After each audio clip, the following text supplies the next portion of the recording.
Hi everyone, this is Wisdom and Power, and I'm Tina. Thanks for joining me. On today's video, we're discussing how to make good decisions, and I have 3 life-changing steps to get you there. And we're going to jump right into the topic of today. The number 1 step on how to make good decisions is establishing and having a strong set of values, standards, and morals. Now, I'm going to tell you how to do this, but first, it's important for you to know that when you establish your core values, a strong set of values, standards, and morals, you're establishing who you are. You're establishing your identity. And once you establish this, you do not waver from this, no matter who comes along or what comes along. Sticking to your core values will give you clear direction. It will give you clarity and direction in life and really help you in your decision making. For example, if a person comes into your life and they cause you to deviate from your standards, morals, and your values, that's a key for you that you are in bad company. 1 Corinthians 15:33, do not be deceived. Bad company corrupts good character. Now in life, you can't choose your family, but you can choose your friends and your romantic partners. So having a strong set of values, standards, and morals gives you the ability to determine and discern when the right people come into your life, as well as when the wrong ones come into your life. When the right people come into your life, you will not have to compromise your values, standards, or morals. We know that in life, from our own experiences or from the experiences that others, that we can have a lot of pain in our life caused by people. So when you have this set of values, standards, and morals established, this is one of the best decisions you'll ever make, because it could save you a lot of heartache, a lot of pain. It can cause you from losing yourself and going down a wrong path. So that's number 1, establishing and having a strong set of values, standards, and morals. And this would be your core values. And once you establish them, again, like I said, I have to reiterate, we do not deviate from them. That's your identity. That's who you are. Now, right now, you may be asking, how? How do I go about establishing a strong set of values, standards, and morals?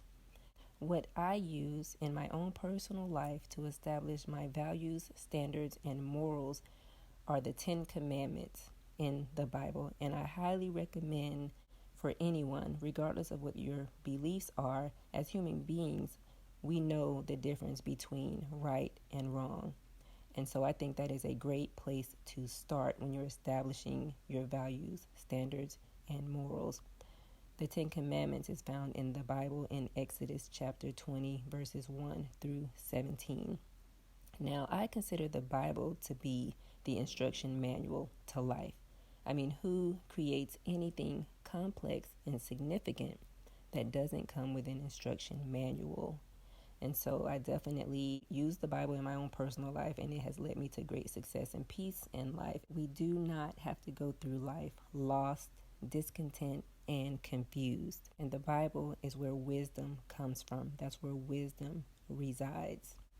I believe that anything that God asks us to do is for our own good. And when you follow the 10 Commandments, it keeps you from planting bad seeds. When you delight in doing what's right, you know that you're going down a path that is safe and that will bring you prosperity. You can find this promise in 1 Kings chapter 2, verse 3. I believe that the 10 Commandments is a great guide to begin with and stick with when it comes to establishing who you are, who you're going to be, because when you make the choice to be a good person, you're setting yourself up to have a better life, because we've all heard of what goes around comes around, or karma.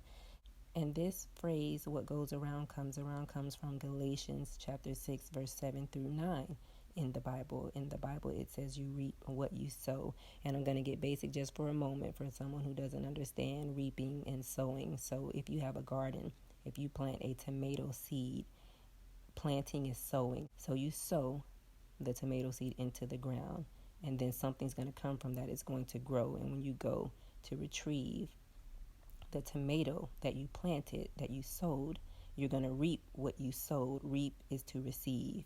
So what goes around comes around. What you plant, that's what's going to grow and manifest in your life. That's what you're going to receive out of life. And so that's a metaphor that God uses to let us know that what you put into the world, the choices you make, the things you do, you can expect those things to circle back around to you in life. So when you plant good seeds, you can expect good things to manifest in your life. So it's always a good decision to decide to do what's good and what's right. And the Bible helps us in that way. Now, I want to say that it's a fact that God only asks two things of us. Jesus tells us himself in Matthew chapter 22, verses 37 through 40. Love the Lord your God with all your heart and love others. I have the full scripture posted here on the screen for you, and I definitely recommend that anytime I name a scripture that you grab the Bible yourself and read these scriptures for yourself. For anyone who isn't familiar with the Bible has several different versions. So if you read something in the Bible that you don't understand, the Bible has different versions. It has the King James Version. You may not understand that version well. The King James Version is KJV. I have it here on the screen for you. And they have the New International Version, NIV. So I would advise reading a version that works for you, one that you understand, one that transforms you, one that really speaks to you. Now that I've said all that, I'm going to circle back to the 10 Commandments. The 10 Commandments is what teaches us how to do the two things that God asks, which is to love him with all our heart, soul, and mind, and to love others. And so when you look at the 10 Commandments, it's teaching us and telling us how to do that, to honor and reverence God. And it's also teaching us how to live in peace with other people and how to love others. So I'll post the 10 Commandments on the screen now. Now you can see here on the 10 Commandments where it says, thou shalt not lie, kill, steal, commit adultery, things of that nature. I believe these are excellent standards and values in life. Because if you think about it, things like lying, stealing, killing, committing adultery, all those things can do is wreak havoc in your life and get you in a lot of trouble and cause you to lose things that you love. And so it's a great place to start. When I say that the 10 Commandments teaches us to love others, if you love someone, would you lie to them? Would you like for someone to lie to you? Would you steal from someone you love? Would you like for someone to steal from you? If you love someone, would you sleep with their spouse? Would you like it if someone did that to you? So that's why I highly, highly believe and recommend starting here when it comes to establishing your core values and who you are, if you want a good life and if you do want to make good decisions in your life that will benefit you greatly and those around you. And so when it comes to making your decisions, you can look at your moral compass. You now have a guide in your life to help you make good decisions. So now we've discussed where to start and how to establish your set of morals, standards, and values. Now we're going to move on to step 2. Okay, guys, and I apologize, that was actually step 2. Step 2 was, when it comes to making good decisions, think about the morals that you have and ask yourself, will this decision go against my morals? The last but not least important area, step 3, is to practice self-love.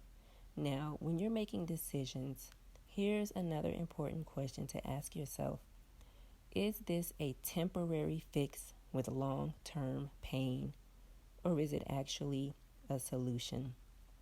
For example, when it comes to relationships, when you meet a person, is this person really not what you want, but you want a quick fix in your life? That would be a temporary fix that could cause you long-term pain. And I mean when you know that this person is not what you want, but you may feel you need this person in your life to distract you from your problems or pain or whatever the case may be. But when you do this, you will be blocking your opportunity to meet someone great in the future. And then if you do, you now have a complicated situation on your hands where people may get hurt, or it may not be as easy for you to be with the person you want to be with, or all types of complications that could come up. It's better to be alone and work on healing you. That pain will go away, and just make sure you're not making bad decisions in the midst of any pain. So a better solution would be to stay single and work on you so you can be healed and better and attract better and be ready when better comes. Another even better example of a temporary fix with long-term pain would be drugs or alcohol. Using substances to fix your problems or cover your pain. Those are temporary fixes with long-term pain.